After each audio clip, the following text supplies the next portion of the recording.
Well, thank you for coming this morning.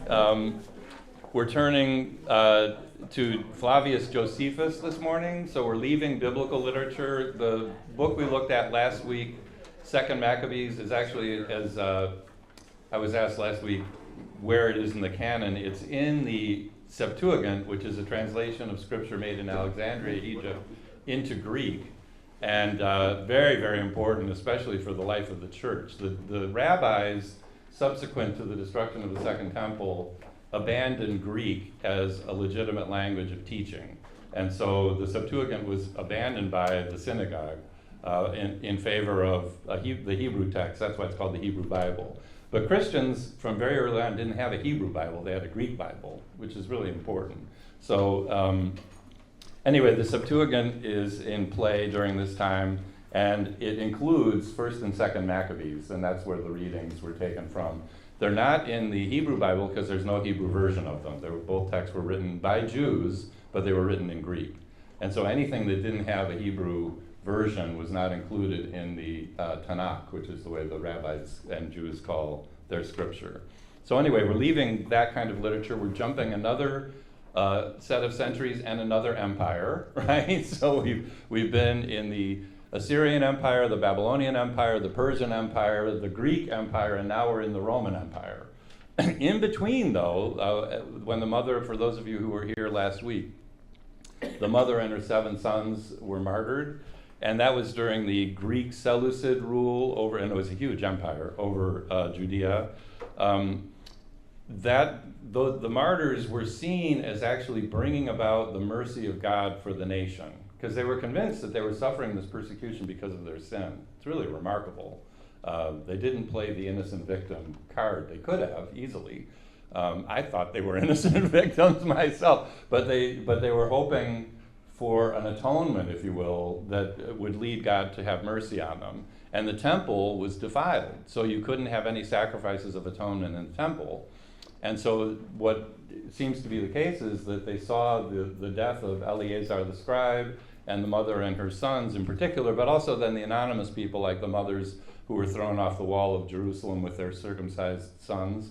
They viewed them as a sin offering, if you will, that turned God from wrath to mercy. And what happened is the Maccabees, that's why the book's named Maccabees, it's a family of priests. They just couldn't tolerate this violation of the law of Moses. They couldn't tolerate the martyrdom of their people, and so they fought. And they modeled themselves after Jonathan and David and people like that who won battles over extraordinary odds, 1 against 500. And they did the same thing.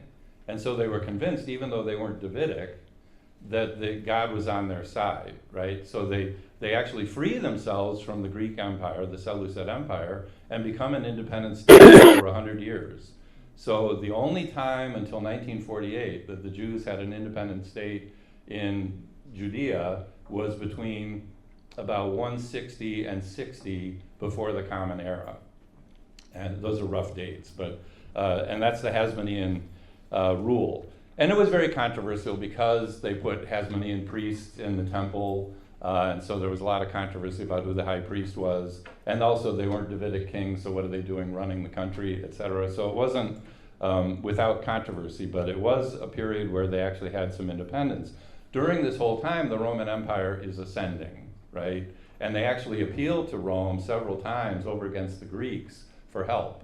And so Rome is seen initially as a friend of the Jews, which is important to keep in mind. We often get the bad Rome view, and that's not always the case. Well, Pompey, as you may know, conquered Judea and the Hasmoneans in 63 before the Common Era. And so Josephus is writing, he's a Jewish historian who was involved, actually, interestingly, in the revolt of the Jews against Rome in the 60s of the Common Era, so we're jumping that divide, and then decided that revolt was completely ill-advised and switched over to Rome. And so he worked with the Roman soldiers and rulers and generals to try to get the Jews to stop fighting, right? Because he thought that it was just going to end in destruction. Well, it did end in destruction. He was right about that. And then Rome lets him live basically on a sinecure outside of Rome in Italy, where he spent the rest of his life writing. And so he wrote several monumental works, and he's the only one, Patsy and I were talking about this before we began, he's the only one who gives us a lot of the history we have of this time. So he's an incredibly important author, but he has a very pro-Roman slant, but he's also intensely proud as a Jew, right? And there's a lot of anti-Judaism in the air at this time, and there's this one fellow, Apion, we'll talk about in a minute, who in particular had a very foul mouth about Jews and Judaism, etc. And so he's very defensive about that and writes apologies for the Jewish people. So he's pro-Roman, but he's not anti-Jewish, to put it that way. So he didn't like switch sides. So he's a really interesting fellow, but when you read him, you have to be aware. For instance, when the temple is burnt down, we won't look at that yet, but when the temple's burnt down, Titus, who's the general in Jerusalem at the time, is like, oh no, the temple's burning up. And it's like, sure, not bloody likely. It's just like the New Testament, though. The New Testament's very apologetic toward Rome. And very not apologetic toward the Jews. So it's the Jewish rulers who come across really badly, and Pilate's like, this man is innocent, I don't want to kill him, but oh, you're making me, that kind of thing. It's very similar. You see the same apology going on in Josephus. So we should be familiar with that kind of pro-Roman move, I think. So what we're looking at this morning are descriptions of Jewish life and incidents that sound a lot like last week, but that are happening right around the time of Jesus, right? And the first story we get to involves Pontius Pilate, right? So he shows up in Josephus' history a couple times. Actually, we'll look at one of them. But the first reading, the first section on page 1, is from this work that Josephus wrote against Apion. And Apion, if you look on the second page, just briefly, right after in the bold Antiquities of the Jews, Josephus says, now there was a tumult arisen in Alexandria, and Alexandria was a city in the Mediterranean coast, it's still there, that Alexander the Great created, and it had a very high number of Jews living there. And that led to controversy. Now there was a tumult arisen in Alexandria between the Jewish inhabitants and the Greeks. And you can see this wasn't a peace, love, and tie-dye kind of time. And 3 ambassadors were chosen out of each party that were at variance, who came to Caius, Caligula. Now one of these ambassadors from the people of Alexandria was Apion, who uttered many blasphemies against the Jews. Okay, so Apion this is how Josephus came to know him, is that he's constantly talking trash about the Jews to the imperial powers. And so we'll look at that story in a little bit. But he's the figure that Josephus is writing against in this first reading. And I picked this reading because it talks about the institution of the synagogue, right? And that the synagogue came to existence more than likely. We don't have written evidence or archaeological evidence that this is the case, but it seems to have arisen in Babylon. Like, what are you going to do without a temple? Like, the temple's been destroyed. So the center of your worship is gone.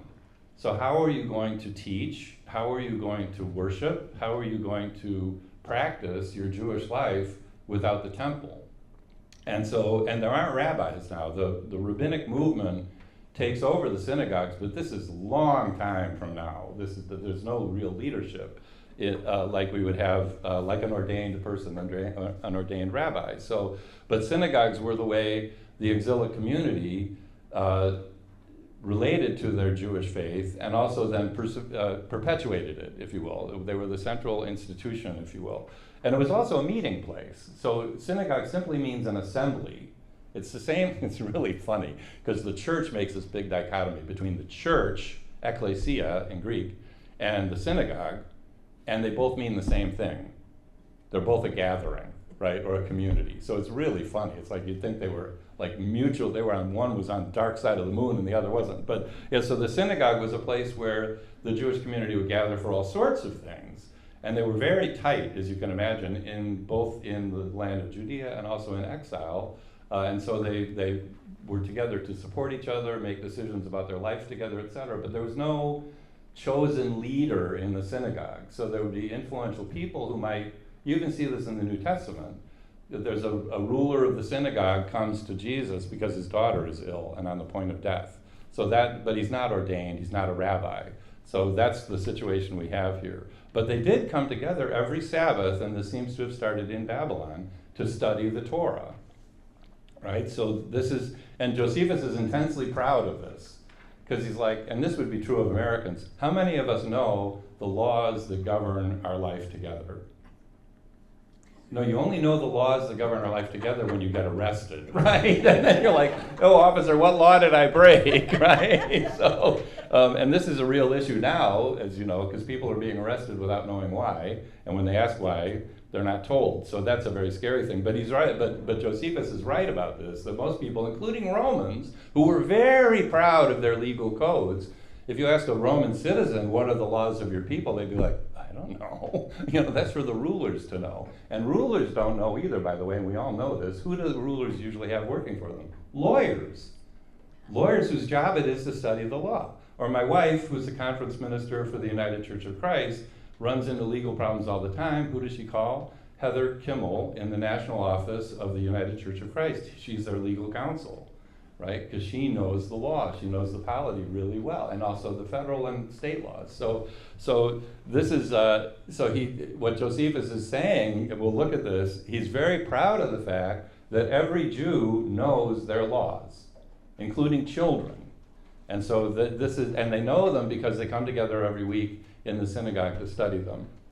So just looking at the first page then, he says the reason why the constitution of the, and he's speaking in the way using Roman language to talk about Moses, so that's kind of interesting. The reason why the constitution of this legislation was ever better directed to the utility of all than other legislations were, in other words, Rome, is this, that Moses did not make religion a part of virtue, but he saw and ordained other virtues to be part of religion. That's a really interesting, I love chiastic sentences like that. And what that means is you don't have in Moses fortitude, temperance, patience, charity, etc., and then religion. It's all of the virtues are religion, right? So the way you live your life is the way you worship God. Everything we do is directly related to our relationship to God in Judaism. And that's why the laws govern everything, right? What you eat, what time of day you do things, etc. So I think that's a really interesting turn, though. Religion isn't just an add-on to virtue. Religion is the heart of virtue, and everything is directed to God. He says, I mean justice and fortitude and temperance and a universal agreement of the members of the community with one another, and that would be the synagogue in particular would play that role. For all our actions and studies and all our words in Moses' settlement have a reference to piety toward God. For he had left none of these in suspense or undetermined. For there are two ways of coming at any sort of learning and moral conduct of life. The one is by instruction in words, which we love. The other by practical exercises, which we don't seem to like very much these days. Now, other lawgivers have separated these two ways in their opinions and chosen one of the two ways of instruction, or that which best pleased every one of them, and neglected the other. So some people look at moral examples to teach, and other people look at teaching to teach, but they rarely put the two together, right? Patsy. I thought that it was so interesting. You were saying virtue is the whole total picture, because in one of our Tuesday night things, a question was brought up because that somebody kept saying virtue, and the question was brought, what is virtue? Oh, and that's a good question. And you're saying that in the Jewish eye, it's all of it together. Right. And just virtue, not the big 10. Oh yeah, no, exactly. No, this is the great misconceptions, because one of the things that happens in the church, in the early church, and it's not in the New Testament, really interestingly, the Ten Commandments are nowhere in the New Testament. Okay, but the early church in their catechesis, one of the major things that they would use to teach was the Ten Commandments. And that became the Christian understanding of the law as the Ten Commandments. But that's not Israelite, and that's not New Testament. So it's the church kind of improvises on that, interestingly. And so as a consequence, it blinds, and then in the United States, we have all these controversies about if we just put the Ten Commandments up in school, if we just put the Ten Commandments up in front of the courthouse, I don't have a problem with that, but it's magical thinking, right? We don't become moral people by posting laws around, right? And that goes to Josephus's point. What's more effective, example of life, right, or posting things in front of the courthouse? But and you could do both. You could say 10 Commandments and life. I mean, I'm not trying to make an argument here, but as a consequence, American Christians in particular are completely blinded by the 10 Commandments, and we don't realize there are 613 commandments, and they're all taken with deadly earnestness, and even the 202 that directly relate to the temple are studied in case there is a temple rebuilt. So they're called suspended, but they're not terminated. So rabbis will study the temple laws as well, because there may be one day when they come back into effect. So that's the thing we have to get beyond is there are more than 10 commandments. However, you can actually, Calvin did this, it's kind of interesting in his Old Testament commentary. He used it kind of like an outline of a paper, and he picked the 10 commandments and then organized all 613 laws under each commandment. And my Jewish friends are like, oh my God, that's just not how it works. But it was really interesting. He's a lawyer, so he's trying to tidy everything up. But anyway, and the law also includes a lot of narrative too. So that's important to remember as well.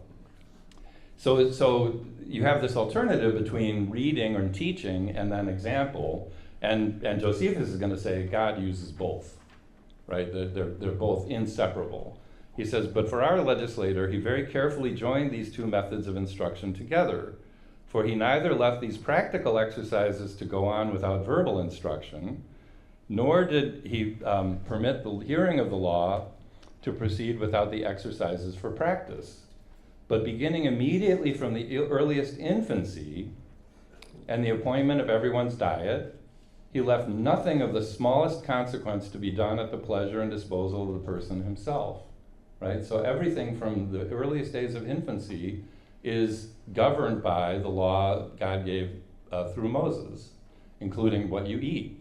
And in a male's case, you're circumcised on the 8th day. So it starts really early, right? Accordingly, he made a fixed rule of law, what sorts of food they should abstain from, and what sorts they should make use of. Also what communion they should have with others, especially outside of the Jewish community, although that's not nearly as negative as people think it is, what great diligence they should use in their occupations, and what times of rest should be interposed, that by living under a law as under a father and a master, we might be guilty of no sin, neither voluntary nor out of ignorance. So Moses is making sure, and God is making sure, that we don't have the excuse of ignorance. Oh, I didn't know I wasn't supposed to eat that. Oh, I didn't know I was supposed to not work on the Sabbath, right? You'd have no excuse for ignorance. But demonstrated the law to be the best and the most necessary instruction, and that's actually what the word Torah means. It means instruction or teaching. It doesn't just mean commandments, statutes, and ordinances. It does include that. But those instruct us, right, or instruct an Israelite. So it's the most, I love that he says that, the most necessary instruction of all others. And then he talks about the synagogue, right? Permitting the people to leave off their other employments, that would be on the Sabbath, and to assemble together, and that's what the synagogue means, is an assembly, for the hearing of the law and learning it exactly. And this not once or twice, but oftener, or oftener, but every week. So every week you come together to study the Torah, right? Which thing all other legislators have seemed to have neglected. I mean, how often, can you imagine meeting every week to talk about the laws of the United States, the laws of the state of Pennsylvania, the laws of the city of Lancaster? I mean, we would never do it. But Jews in his era, and I think this starts in Babylon, you see it especially with Ezra, they assemble every week, don't do any other work. I'm not too busy, so you're not too busy to do anything. You can't do any work anyway, and so you assemble and study the law every week from the earliest age onward, and live according to it from the earliest age onward. And so he's very proud of that, right? Yes, Isabella. Is there a differentiation then in that time between the civil law and the religious law? There was no civil law. Well, there was civil law, right. Rome had all sorts of laws themselves. And so what Josephus is doing, he's bragging that Jews have better laws that are better instructed and better performed than any other people. He's probably right about that. There really isn't another religious community of which I can think that's like this. right, where they gather every week. First of all, they view their relationship to God as primarily constituted by the instruction that God gave through Moses. And so God is their primary ruler, right? And that they gather every week. And this, again, is a post-Babylon, because before Babylon, all the prophets are really upset that the Israelites didn't know what God would, or didn't seem to care what God was telling them through Moses. Even when the prophets reminded them of that, they really didn't seem to care. Well, once Babylon happens, it got their attention, right? And when they come back, life is really, really different. The law becomes very central to their life together. And they know that other peoples have their laws as well, but the Jews are governed by these laws in particular, and also by, by laws of the nations in which they live that don't contradict their laws, right? So they're not viewing themselves as completely autonomous, but they are semi-autonomous. And when there's a conflict, they go with they should go with the law of Moses. What we saw last week is the community was split right in the middle and at war with itself because some went with the Greeks and abandoned the law of Moses and all the distinctives that gave. They ate whatever they wanted to. They uncircumcised their children. They put foreskins back on them. They violated the Sabbath. They defiled the temple, etc. And then there were other Jews who wouldn't do any of that, many of whom were killed, and then who went to fight for the law themselves. So it depends on when there's a conflict, right? Then you should go with the law of Moses and suffer the consequences, or fight for it. Those are the two options that they had during that period. Does that make sense? Yeah. And of course, this is the same thing that happens in Christianity, right? We'll live peaceably under the emperor until the emperor tells us to do something that violates our faith, and then we should stand up, right, and say, no, I'm not going to fight you, but I'm not going to do this, because if I do this, I completely lose my identity. Yes? So, and this could be my total misunderstanding, but I think of how many times in the New Testament Jesus is condemned by the Pharisees for teaching on the Sabbath. Why is Or that?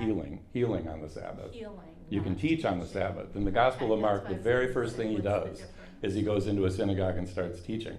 Who ordained him to do that? Nope, that's because you didn't have to be ordained to teach in the synagogue. Any Jew could teach if they were given a word. But yeah, so he's So condemned only for healing. healing on the Sabbath, right? And that's a very important point. So thank you for raising that. And we'll look at Jesus next week. So we're getting there.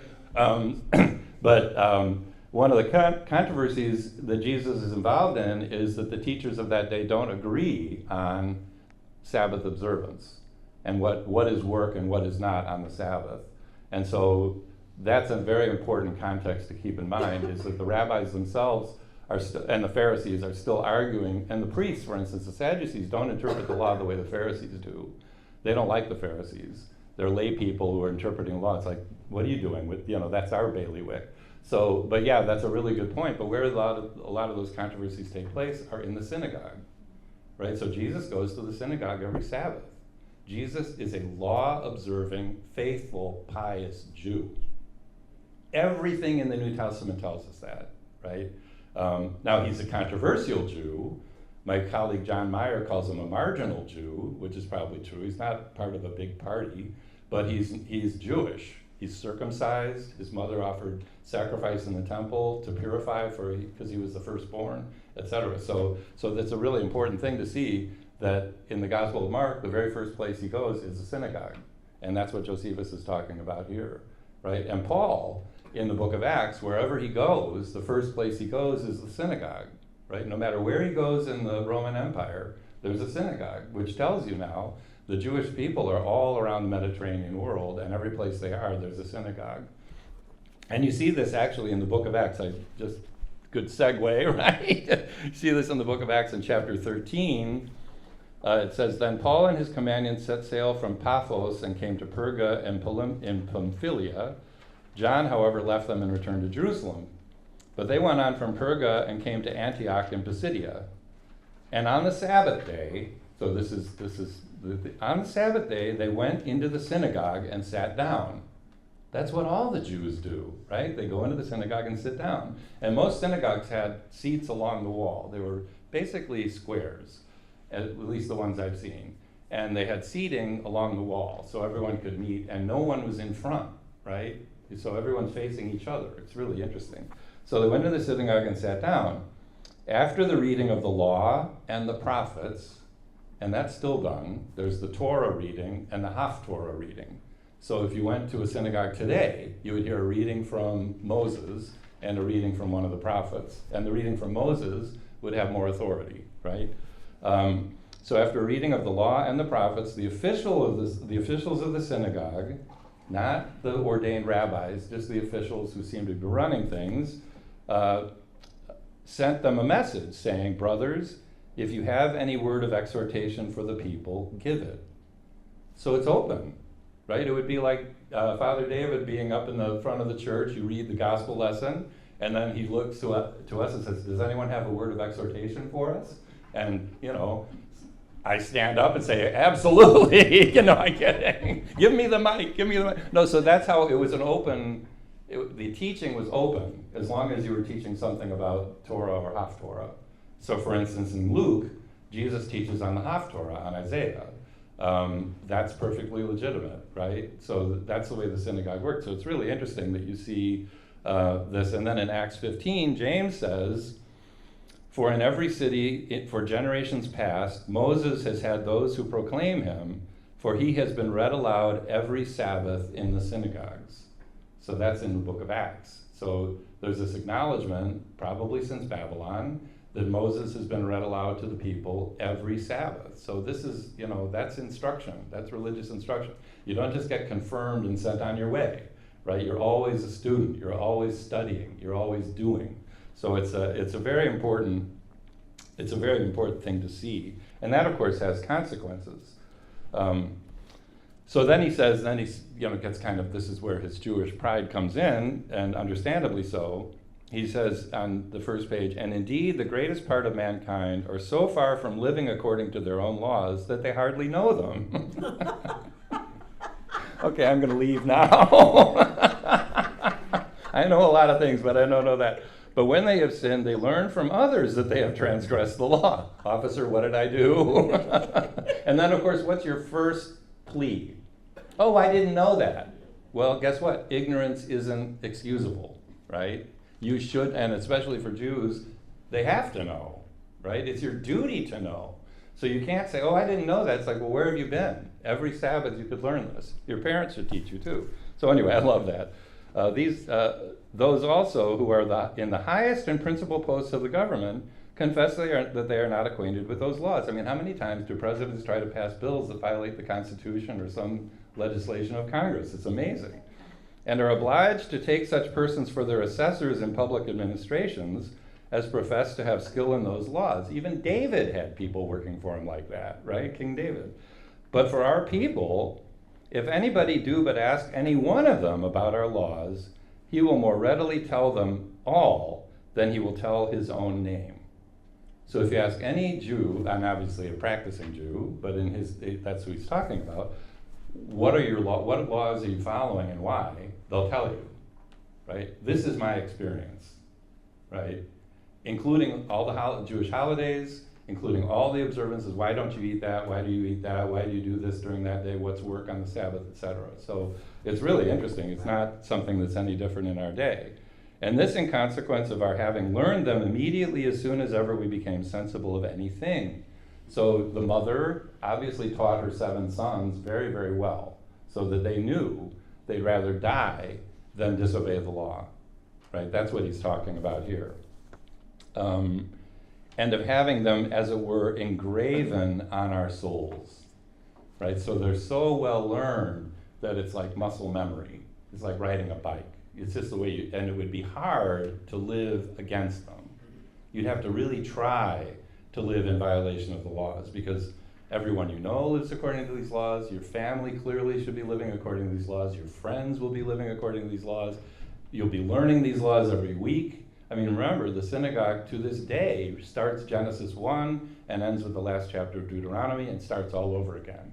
So it's a very different cycle than we have in that, and nothing is left behind. They don't skip Leviticus, right, or Numbers or anything like that. So So that I think is a really interesting point, and that's so you can see by the time we saw with Ezra, that's what he was trying to create in Jerusalem after Babylon, was studying, doing, and teaching the law. And by Josephus' time, the synagogues are the institution where that takes place, even in Judea, right? You have the temple in Jerusalem, but you're not going to go to the temple to learn instruction. You're going to go to the temple to offer sacrifice, which is fine. I mean, that's necessary, but that's not where you're basically going to be instructed. The priests don't view their role that way. You're going to be instructed by the community where you live, and you're going to go to the synagogue. So in Capernaum, for those of you who've been over there, they've actually recovered what they think is the synagogue where Jesus was teaching in Capernaum. It's really cool. But these synagogues are all over the place, and are very, very important for Jewish life to this day. And especially, as you can imagine, once the temple is destroyed in 70 of the Common Era, the synagogue really carries the weight of the Jewish community to this day. Okay, so now to Pilate and to Caligula, right? So we're going to see again, even though the Romans now are ruling Judea, and you may know when the Romans first took over, they allowed King Herod, they appointed King Herod as a kind of appointee king to be, and he was a Jewish convert. He was an Idumean originally from the south of Judea. And they appointed him to be their client king. So you could be a king in this era if the Romans appointed you. But that would mean that you would ultimately recognize Caesar as your king, right? But Herod was willing to do that. So King Herod is king over Judea for a period of time. And then Rome decides they're going to take over Judea and Jerusalem. And they do that in 6 of the Common Era. And so by the time we get to Pilate, Pilate is one of the Roman procurators, which means kind of a proxy governor in Judea, right? He's based in Caesarea up on the coast. That's the city that Herod built. It's not actually a Jewish city, so that's probably why he stayed there. And Jerusalem is very Jewish, so he goes there when he has to, but he doesn't want to go there very often. So Pilate is one of the rulers of the land of Judea, and that, of course, this whole Roman takeover of Judea and of Jerusalem is what led ultimately to the Jewish wars, right? And ultimately to the destruction of the temple, because the Jews were just deeply offended by the way many Roman procurators treated them. And we'll see this in this story about Pontius Pilate. It's interesting to see Pontius Pilate show up in another story other than the New Testament, and you can see he was worse than the New Testament gives him, right? So on the bottom of the page, we have a story from Josephus, probably took place around 26 of the Common Era, so it's during Jesus' lifetime. He says, Josephus says, but now Pilate, the procurator of Judea, and again, that's Roman rule right over Judea, removed the army from Caesarea to Jerusalem to take their winter quarters there. Probably it's a little nicer to be up there, in order to abolish the Jewish laws. So Pilate was very anti-Jewish, right? And he knew if you want to strike the heart of the Jewish community, you abolish the laws, and you do that by doing what? Violating the temple, right? So you can see right in that sentence, and right in what happens here, when we get into the quote-unquote New Testament era, or into Israel's history under Rome, this starts with Babylon. The 2 central institutions of Jewish life are temple law, or law temple. And so if you want to strike at the heart of the Jewish faith, you strike one of those 2, or hopefully both, right? So he introduced Caesar's effigies, which were upon the ensigns. And these are banners very similar to what we do now, right? College basketball games. People have banners with the image of their university on it, etc. Well, Caesar had his own banners, and that was a way of projecting power, right? So the ensigns, or the banners, or the effigies, were Caesar's projection of powers, and they always had an eagle on them, right? That was the symbol of the Roman Empire. But then each Caesar would have different symbols that would be used as well. And so what Pilate's doing is, I'm going to show those Jews. They think they can live semi-independently of Rome. No, I'm going to put Roman symbols right in the heart of their temple, because they hate images, right? And we're going to put them in the temple. So when are we going to do it? At night, right? So this is what he does. on which account the former procurators will want to make their entry into the city, because they'd come in, when the soldiers would come in, they'd carry these things. The other procurators made their entrance to the city with such ensigns as had not these ornaments. They had no images from Caesar. So Pilate's unusual in how anti-Jewish he is, right? Pilate was the first who brought these images to Jerusalem and set them up there, which was done without the knowledge of the people, because it was done in the nighttime. I mean, he knew it would be a big stink. But as soon as they knew it, the people, the Jews that is, they came in multitudes to Caesarea, that's where Pilate's based, and interceded with Pilate many days that he would remove the images. So that's what you're supposed to do, right? You go to the ruler and say, please change your policy. And when he would not grant their request, because it would tend to the injury of Caesar, well, right, while they yet persevered in their request on the 6th day, he ordered his soldiers to have their weapons privately, so they're hiding their weapons, while he came and sat on his judgment seat, which seat was so prepared in the open place of the city that it concealed the army that lay ready to oppress them. So he's sitting in the judgment seat, and behind the judgment seat are the armed soldiers, right? And when the Jews petitioned him again, he gave a signal to the soldiers to encompass them routed, and threatened that their punishment should be no less than immediate death, unless they should leave off disturbing him. He had a really long, patient streak, didn't he? And go their way home. But they threw themselves upon the ground and laid their necks bare, right? And said they would take their death very willingly, rather than that the wisdom of their laws should be transgressed. Upon which Pilate was deeply affected with their firm resolution to keep their laws inviolable, and presently commanded the images to be carried back from Jerusalem to Caesarea. We would call this nonviolent resistance. And it starts here. It actually starts with the Maccabees, right? With the mother and Eleazar and all that. So in order to demonstrate their passionate devotion to the law, they don't freak out when they see the soldiers are armed and about ready to kill them. They say, go ahead and kill us, but we're not going to allow our laws to be transgressed.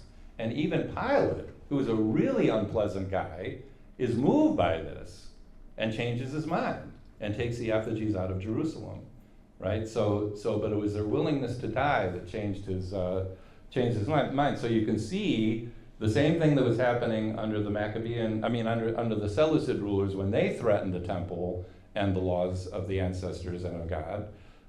The people were willing to die then. That's still their modus operandi here, that they're willing to die. They know they can't, first of all, they know they can't be like the Maccabees and fight the Romans because they don't have an army.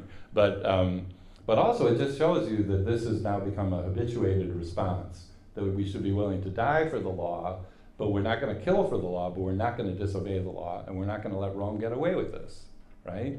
Well, after the death of Jesus, around 40 of the Common Era, and this is probably when the New Testament speaks of the desolating sacrilege in the temple, let the reader understand in parentheses, it's probably this incident that it's talking about.